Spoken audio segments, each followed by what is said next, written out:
एकदम unique video होने जा रहा है, स्पेशल वीडियो होगा। देयर के एक साथ इतने सारे यूनिक यूजेस जो हमारे डेली स्पोकन इंग्लिश में यूज़ होते हैं, एक साथ पहली बार आप देखने जा रहे हैं। इसलिए मेरे साथ अंत तक इस वीडियो में बने रहें। और वीडियो पसंद आता है तो एक बार लाइक का बटन ज़रूर दबा दें, ये मेरी आपसे रिक्वेस्ट है। चैनल अब तक सब्सक्राइब नहीं किया है तो सब्सक्राइब करते चलें। आइए हम वीडियो को शुरू करते हैं। तो देयर का पहला स्ट्रक्चर लेते हैं, there is to be plus noun या फिर प्रोनाउन, उसके बाद अदर वर्ड्स होंगे। ठीक है। अब देखिए कि बहुत बार आपको ये बताना होता है कि अरे यार यहाँ कल मैच होने वाला है इसलिए ये साफ़ सफाई चल रही है। ठीक है। तो यहाँ पर कल एक मैच होने वाला है। इस चीज़ को इंग्लिश में बताने के लिए हमको इस स्ट्रक्चर की ज़रूरत पड़ेगी। ठीक है। अपने एम्प्लॉइज़ को आप बता रहे हैं कि आज शाम को एक मीटिंग होनी है या फिर होने वाली है। तो अब यह सेंटेंस बताने के लिए आपको ज़रूरत पड़ेगी इस स्ट्रक्चर की। ठीक है। तो आइए इन एग्जाम्पल्स से इसको हम अच्छी तरह से समझ लेते हैं। स्ट्रक्चर मैंने बता दिया है। एग्जाम्पल लीजिए, कल यहाँ एक मैच होने वाला है। ठीक है। तो कल यहाँ एक मैच होने वाला है या फिर होना है। ठीक है। अब यहाँ पे काम क्या होगा ये नहीं दिया गया है। सब्जेक्ट काम क्या करेगा इसकी कोई चर्चा नहीं है। ठीक है। हम किसी के उपस्थित होने की बात कर रहे हैं, किसी के अस्तित्व में होने की बात कर रहे हैं। ठीक है। किसी चीज़ के आयोजन की बात कर रहे हैं। तो कल यहाँ एक मैच होने वाला है या फिर होना है means there is to be a match here tomorrow, there is to be a match here tomorrow. ठीक है। सिंपल सा स्ट्रक्चर है। ओके। दूसरा एग्जाम्पल देखिए, आज शाम को एक मीटिंग होने वाली है। ठीक है। मीटिंग होने वाली है उन्हें यानी उसका आयोजन होगा। ठीक है। There is to be a meeting in the evening, there is to be a meeting today in the evening, आज शाम को एक मीटिंग होने वाली है। ठीक है। तीसरा एग्जाम्पल देखिए और इसको अच्छी तरह से समझिए कि यहाँ एक समारोह होने वाला है। ठीक है। तो there is to be a function here, there is to be a function here. ठीक है।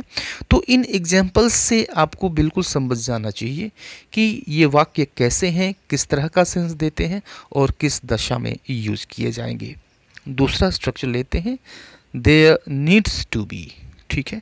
देयर नीड्स टू बी और फिर वही नाउन या फिर प्रोनाउन, यानी किसी चीज़ के होने की ज़रूरत है, किसी चीज़ के होने की आवश्यकता है। ठीक है। फॉर एग्ज़ाम्पल, परिवर्तन की ज़रूरत है, बदलाव की ज़रूरत है। ठीक है। जो प्रेजेंट कंडीशन है वह ठीक नहीं है, सेटिस्फैक्ट्री नहीं है, इसमें परिवर्तन की आवश्यकता है, परिवर्तन की ज़रूरत है। तो स्ट्रक्चर मैंने बताया है, मेरे से पहले ट्रांसलेट कर लें, बेहतर है। There needs to be a change, there needs to be a change, परिवर्तन की ज़रूरत है। ठीक है। आपसी तालमेल की ज़रूरत है। ओके। किसी भी काम को सफल रूप से करने के लिए ज़रूरी है कि आपसी तालमेल हो, तो आपसी तालमेल की ज़रूरत है। It means there needs to be a mutual coordination, there needs to be a mutual coordination. तो आपसी तालमेल मतलब म्यूचुअल कोऑर्डिनेशन, म्यूचुअल का मतलब हो गया आपसी और तालमेल का मतलब हो गया कोऑर्डिनेशन। ठीक है। थर्ड एग्जाम्पल लेते हैं, थर्ड सेंटेंस लेते हैं, यहाँ एक हॉस्टल की ज़रूरत है। ठीक है। यहाँ एक हॉस्टल की ज़रूरत है। मेरे से पहले ट्रांसलेट करें इसको, मेरे से पहले इसकी बता दें English. There needs to be a hostel here, there needs to be a hostel here, यानी यहाँ एक हॉस्टल की ज़रूरत है, हॉस्टल होने की ज़रूरत है। ठीक है। थर्ड एक्सप्रेशन देखिए, third structure, there use to be plus noun या फिर प्रोनाउन। तो अब देखिए यूज टू बी यहाँ आ गया, तो इसका मतलब हम ये बताना चाहते हैं कि कोई चीज़ कहीं हुआ करती थी, किसी चीज़ का अस्तित्व हुआ करता था। ओके, जैसे यहाँ एक मंदिर हुआ करता था, प्रत्येक गांव में एक बागीचा हुआ करता था, यहाँ एक खेल का मैदान हुआ करता था। ठीक है, तो कोई चीज़ पहले हुआ करती थी लेकिन अब एक्सिस्टेंस में नहीं है, अब वो नहीं है, अब इस समय नहीं है। ठीक है, एग्जाम्पल देखिए, यहाँ एक मंदिर हुआ करता था। ठीक है, बताइए इसकी इंग्लिश क्या होगी, खुद बताइए मेरे से पहले। There used to be a temple here. There used to be a temple here. यहाँ एक मंदिर हुआ करता था, प्रत्येक गांव में एक बागीचा हुआ करता था। ठीक है, ट्रांसलेट करें इसको। There used to be a garden in every village. There used to be a garden in every village. प्रत्येक गांव में एक बागीचा हुआ करता था।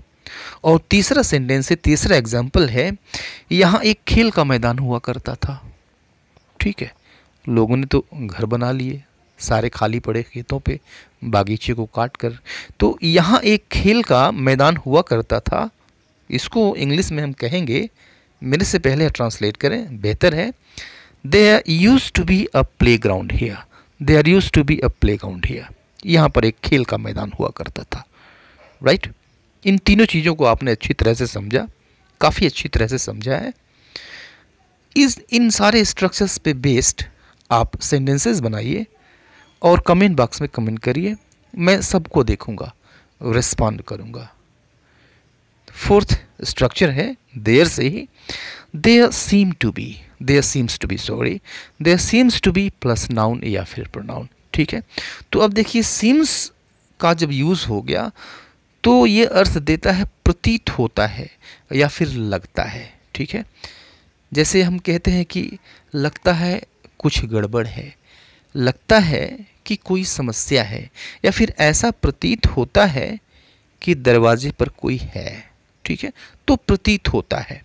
जैसे इस वर्ष पर्यटकों की संख्या में कमी प्रतीत होती है। ठीक है, या फिर इसको हम ऐसे भी कह सकते हैं, ऐसा लगता है कि इस वर्ष पर्यटकों की संख्या में कमी हुई है।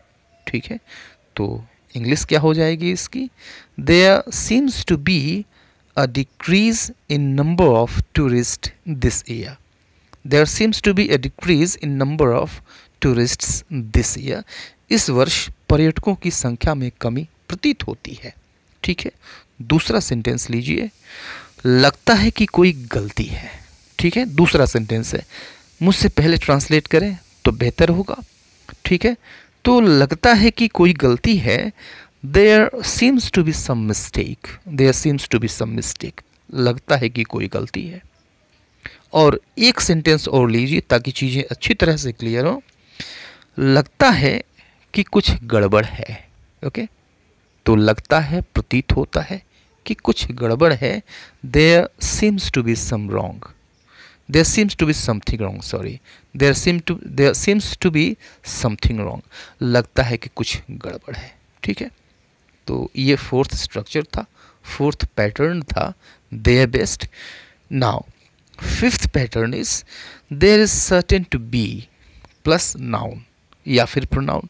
तो अब देखिए सर्टेन आ गया, तो सर्टेन आ गया इसका मतलब हम किसी चीज़ की निश्चितता की बात करेंगे, तो इसका अर्थ होगा किसी चीज़ का होना निश्चित है। ठीक है, जैसे उनके बीच झगड़ा होना निश्चित है, बस हड़ताल होना तय है अगर कर्मचारियों की मांगे नहीं मानी गई। आज आंधी आनी तय है, आंधी आनी निश्चित है, तो निश्चित है या फिर तय है, किसी चीज़ का होना निश्चित है, किसी चीज़ का होना तय है। देखिए एग्जाम्पल्स, उनके बीच झगड़ा होना निश्चित है।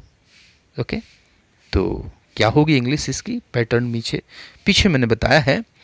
तो there is certain to be a quarrel between them. There is certain to be a quarrel between them, यानी उनके बीच झगड़ा होना निश्चित है। रोक लो भाई, बस हड़ताल होना तय है। ओके, बस हड़ताल होना तय है। There is certain to be a bus strike. There is certain to be a bus strike, बस हड़ताल होना तय है। और एक और एग्जाम्पल है, आज आंधी आनी निश्चित है। ठीक है, आज आंधी आनी तय है। ओके, तो क्या होगा, इसकी इंग्लिश क्या हो जाएगी, ट्रांसलेट करें। जिन्होंने पहले ट्रांसलेट कर लिया मुझसे, वे कमेंट बॉक्स में ज़रूर कमेंट करें। तो there is certain to be a storm today, there is certain to be a storm today.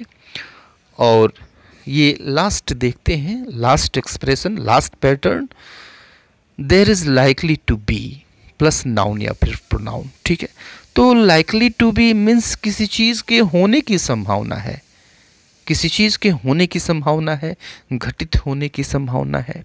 For example, इस साल भारी बारिश की संभावना है।